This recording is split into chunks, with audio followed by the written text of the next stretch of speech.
นี่คือជាโจมគ្រូកំណើតហៅថាโจមប្រាសាទដួងកែវโจមនេះមិនមែនតែខ្ញុំរៀបឡើងដោយការមើលឃើញដោយខ្លួនឯងហើយឲ្យបងប្អូនគាត់អញ្ជើញមកនឹងរៀបមកទេដោយសារតែអ្នកបងគាត់អញ្ជើញមកគាត់ឆ្នាំខាលគាត់មានបញ្ហារោយកញ្ចឹងកនិងស្រវាំងភ្នែកអ្វីដែលគាត់ទៅពេទ្យហើយក៏មិនឃើញមានជំងឺអីជាធំដុំទេប៉ុន្តែគាត់នៅតែស្រវាំងភ្នែករោយកញ្ចឹងករហូតកន្លងមក10ឆ្នាំទៅហើយនៅពេលដែលគាត់មកជួបខ្ញុំក៏បានមើលឃើញថាគាត់ពិតជាមានជាមួយនឹងជោមគ្រូកំណើតគាត់ក៏បដិសេធភ្លាមថាមិនអាចទេអ្នកគ្រូអើយខ្ញុំរៀបណាស់ជោមគ្រូកំណើតហើយអ្នកខ្លះទៀតឲ្យរៀបសាធើបាយសីអសនៈប៉ុន្តែគាត់រៀបមិនត្រូវទេអធិស្ឋានក្នុងដែលខ្ញុំមកចែករំលែកនេះខ្ញុំអត់បានទាមទារឲ្យបងប្អូនមកជឿខ្ញុំទេប៉ុន្តែខ្ញុំចង់ឲ្យបងប្អូនពិចារណាតាក់ទងជាមួយនឹងជោមគ្រូកំណើតឬក៏ហៅថាសំណុំសភាអីនឹងឯងបងស្រីបែបនោះគាត់បានបដិសេធចាគាត់បានបដិសេធមកខ្ញុំថាគាត់រៀបណាស់ហើយដែរជុំគ្រូកំណត់ប៉ុន្តែរៀបមិនត្រូវខ្ញុំក៏ប្រាប់ទៅគាត់វិញថាសូមបងកុំតិនអានឹងតវ៉ាបដិសេធអីព្រោះពេលនេះជុំនេះគឺគ្រូកំណត់ពិតជាចង់បានប៉ុន្តែមុននឹងការដែលឲ្យរៀបចំនោះក៏សូមបងបនសិនចាសូមបងបនសិនបើសិនជាលោកគ្រូកំណត់ពិតជាចង់បានជុំគ្រូកំណត់ប្រាសាទដួងកែវពិតមែនក៏សូមដកពឹសដកពោជាទៅហើយខ្ញុំបញ្ជាក់ជុំគ្រូកំណត់នេះតាំងពីខ្ញុំចេះរៀបពីជំនាន់ទួតរបស់ខ្ញុំយាយរបស់ខ្ញុំម្ដាយរបស់ខ្ញុំទៀតអត់ដែលបានរៀបជុំបែបនេះទេចាហើយក៏ខ្ញុំជឿជាក់ 100% ថានៅក្នុងស្រុកខ្មែរអត់មានអ្នកណារៀបជុំនេះទេចាមូលហេតុត្រង់ថាដែលខ្ញុំបានមើលឃើញនៅគ្រូកំណត់របស់គាត់នេះគឺពិតជាមិននឹកស្មានថាគាត់បែរជាចង់បានជុំបែបនេះហើយតម្រុំបានកាត់ក្បាច់ក្បូរធ្វើបានមិនមានជាការងារក៏ប៉ុន្តែ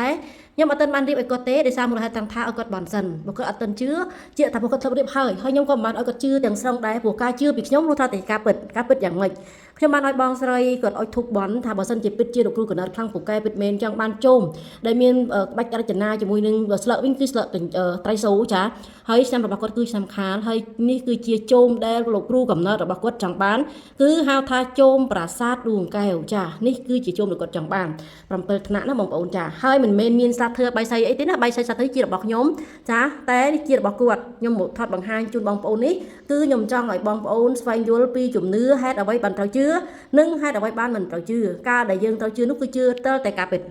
មិនបានខ្ញុំរៀបរាប់បែបនេះហើយដើម្បីបានបងប្អូនកន្លងមកចេះតែរៀបជុំគ្រូកំណត់ហើយឬក៏សាធ្វើបាយសីតាមគ្រូដែលគេប្រាប់ហើយចេះតែមិនត្រូវមូលហេតុគឺបែបនេះនេះគឺជាហេតុផលមួយដែលខ្ញុំមើលឃើញហើយឲ្យគាត់បន់សម្រាប់គាត់ឆ្នាំខាលខ្ញុំឲ្យគាត់បន់ចំនួន7ម៉ោង7ថ្ងៃ7អាទិត្យបើសិនជា7ម៉ោងគាត់បានធូរស្បើយពីជំងឺរបស់គាត់ចូលដល់ទៅ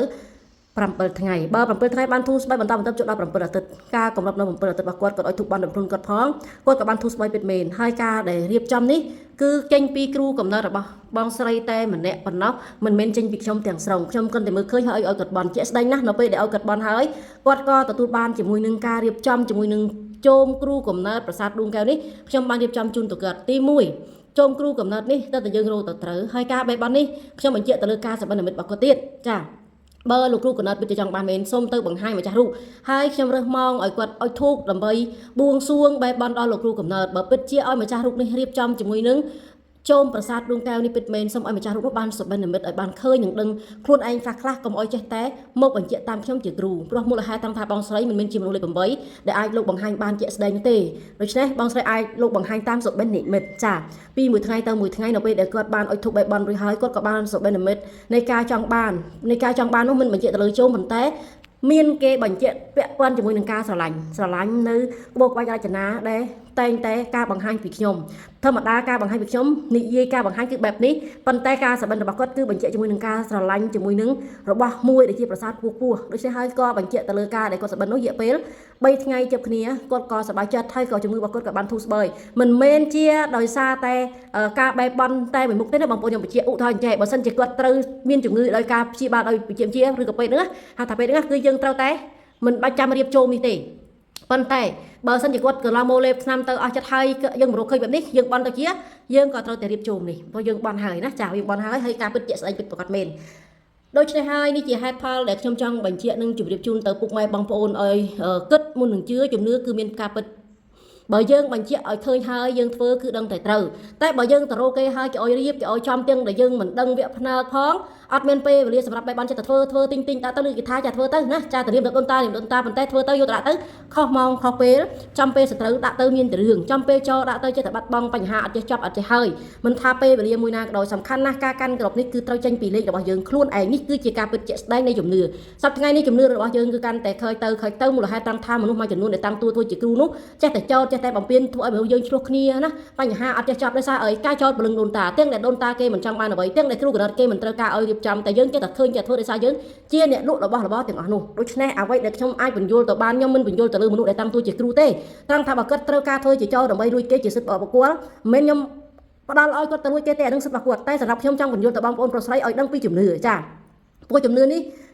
យើងជឿគឺជឿចាស់ប៉ុន្តែសំខាន់ត្រង់ថាយើងជឿឲ្យច្បាស់ដូចតកតងជាមួយនឹងរឿងអ្នកដែលមានបារមីច្បាស់ណាស់មនុស្សដែលមានឧបនិស្ស័យដែលការកាន់គ្រប់ជាមួយនឹងបារមីបានត្រឹមត្រូវពិតប្រាកដគឺជាមនុស្សលេខ8បានន័យថាព្រះអង្គលោកមកបង្ហាញបញ្យល់ឲ្យបានយើងបានដឹងយើងគឺជាមនុស្សម្នាក់ដែលអាចត្រូវប្រោស័តដឹកនាំគេឲ្យបានទៅយល់ពីជំនឿបានត្រឹមត្រូវប៉ុន្តែបើសិនជាមនុស្សចេញមកតែការលុបលន់ធ្វើកតិកតាទាំងដែលខ្លួនឯងមិនបានចេះឲ្យសោះនោះមានអីការពីទោសនឹងទេបញ្ហាមិនចេះចាប់មិនចេះហើយដើម្បីតែប្រយោជន៍លេងខ្វល់ពីអីទាំងអស់នឹងហើយវាជាបញ្ហាគេហៅថាមនុស្សមាននិស្ស័យដែលធប់ជំពាក់គ្នាពីមុនមកក៏ចេះតែជឿទៅអត់ហេតុផលក៏បង្ខាត់ទៅហេតុផលគឺតែប៉ុណ្្នឹងឯងបងប្អូនណាចា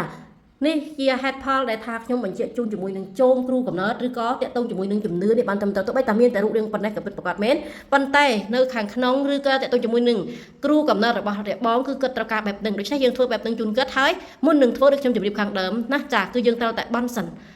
ជាចាំរៀបមិនជាកុំរៀបនេះគឺជាជំនឿតាំងពីបុរាណអាចារ្យមកគឺត្រូវជឿឲ្យមានហេតុឲ្យមានផលសំប្រកបពិតប្រាកដចាំជឿចាំរៀបមិនមែនចេះតែទៅឲ្យគេរៀបនោះទេចាគ្រូត្រឹមត្រូវពិតប្រាកដគឺលោកតែងតែយល់ដឹងមិនថាគ្រូនោះកាន់ដោយមុនអាកំព្រាអាក្រក់ប៉ុណ្ណាក៏នៅតែការកាន់គ្រប់ឲ្យត្រឹមត្រូវបើមិនត្រឹមត្រូវទៅធ្វើអ្នកណាក៏ធ្វើបានត្រូវតែខ្លួនឯងទេនេះអ្វីដែលខ្ញុំបានបញ្ជាក់នឹងបានដឹងហើយចង់បញ្ជាក់ថាថ្ងៃដាក់នៃគ្រូកំណត់នេះណាចាគឺត្រូវតែចេញពីថ្ងៃខែឆ្នាំកំណត់របស់បងស្រីដែលជាឆ្នាំខាលនេះតែប៉ុណ្ណោះហើយការដាក់នោះគឺដាក់ខាងខ្នើតចាហើយការរៀបចំនៃការរំលងដាក់ជាមួយនឹងជោមគ្រូកំណត់នេះសម្រាប់ជុំរបស់បងស្រីមានតម្កល់ត្រឹមតែទឹកមួយកែវនិងមួយពានក្នុងពេលម្សិលបងត្រូវធ្វើម្សិលម្ដងដោយសារបងកាន់ក្របបើសិនជាបងកាន់ក្របមួយខែម្ដងគឺដឹងមួយខែម្ដងបងកាន់ក្របឲ្យជិតរហូតតទៅព្រោះពាក្យថាកាន់ក្របនេះមិនមែនសំដៅចាំថ្ងៃសិនបណ្ដាក់ທາງអត់ឃ្លៀនអត់មានទេព្រោះពាក្យប៉ុនជាមួយនឹងបារមីខាងក្នុងគ្រូកំណត់អីក៏ដោយគឺជាបារមីលោកមានឋានរបស់លោកស្រេចប៉ុន្តែថាការរៀបតម្កល់នេះគឺជាតំណាងសម្រាប់តួអង្គឬក៏ជា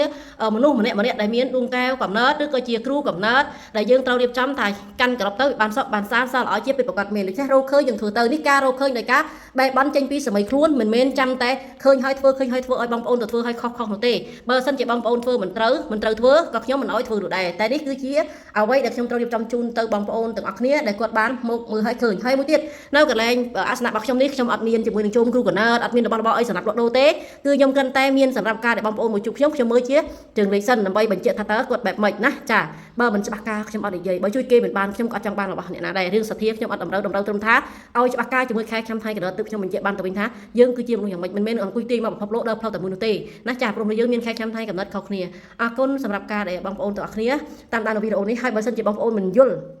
ពាក្យថាជំនឿនេះបងប្អូនអាចសួរខ្ញុំបានព្រោះមូលហេតុត្រង់ថាខ្ញុំចង់ឲ្យបងប្អូនកុំឲ្យខឹងប្រកាន់ជាមួយនឹងព្រលឹងដូនតាព្រោះមិនមែនជាព្រលឹងដូនតាជាអ្នកកំណត់តម្រូវអ្នកណាទេគឺមនុស្សដែលចេះតែនិយាយតែបើសិនជាលោកកំណត់តម្រូវគឺបែបនេះចាហើយក៏មិនមែនទៅចំណាយប្រាក់កាសអីនិយាយញ៉ៃច្រើនដែរគឺគិតតែប៉ុណ្ណេះបងប្អូនយល់ស្រាប់ណាចាតែសំខាន់គឺរបស់តូចតែក្លឹមមានន័យពិតប្រាកដច្បាស់ការនៃគ្រូកំណត់ខាងក្នុងគឺពិតជាលោកចង់បានមិនមែនចេញពីមាត់មនុស្សដែលតាំងទូខ្លួនជាគ្រូទីណាចាអរគុណច្រើន